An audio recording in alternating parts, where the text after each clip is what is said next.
Welcome to Spring LIB. So in this problem, we're going to be using the concept of circular motion, so I'm going to review it. So consider that we have a particle that's undergoing circular motion. We can decompose the acceleration of this particle into two components. One of them is a centripetal component, and another one is the tangential component. The centripetal component points towards the center of the trajectory and is equal in magnitude to v squared divided by r, where r is the radius of the trajectory.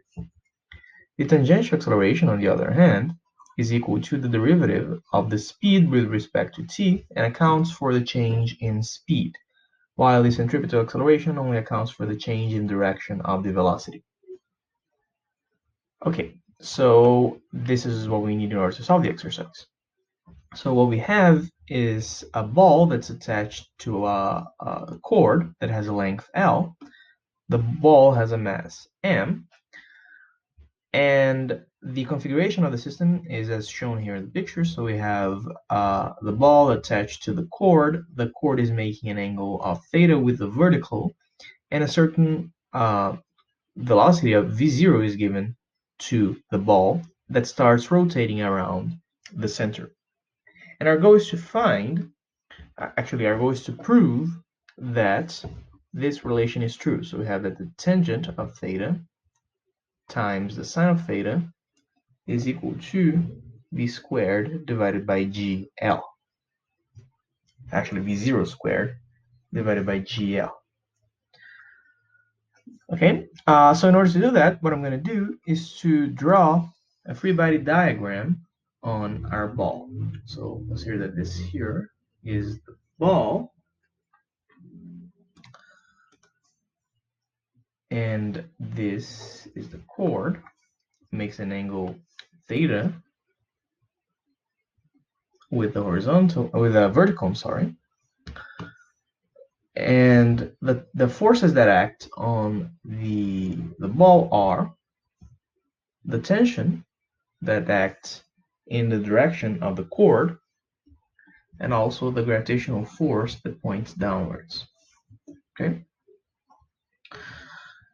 And I'm going to decompose these forces into two components. So we have the y component and the x component. So in the y component, notice that the ball doesn't move in the y direction, so the sum of the forces must be 0. So we have t times cosine of theta minus mg is equal to 0, while for the x coordinate, we only have t times sine of theta, and this is equal to the mass times the centripetal acceleration, and that's v squared divided by r, as I said before. Okay.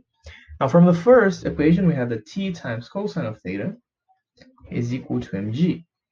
And from the second equation, I'm just going to copy it here, t sine of theta is equal to m v squared over r. So I'm going to take the second equation and divide it by the first one. So if we do that, what we obtain is, we obtain that sine of theta divided by cosine of theta, that's tangent of theta, is equal to v0 squared divided by rg. Now, what is r? Notice that the length, this here is the length of the cord, and the radius of the trajectory is this thing here. So we have that r is equal to L times the sine of theta. So I'm going to substitute it in the equation that we had. So we have tangent of theta is v0 squared divided by r, and that's, as I said, L sine theta times g, and I'm going to multiply both sides by sine theta. So we have tangent of theta times sine theta is v squared divided by lg. And this is exactly what we wanted to find, which concludes our exercise.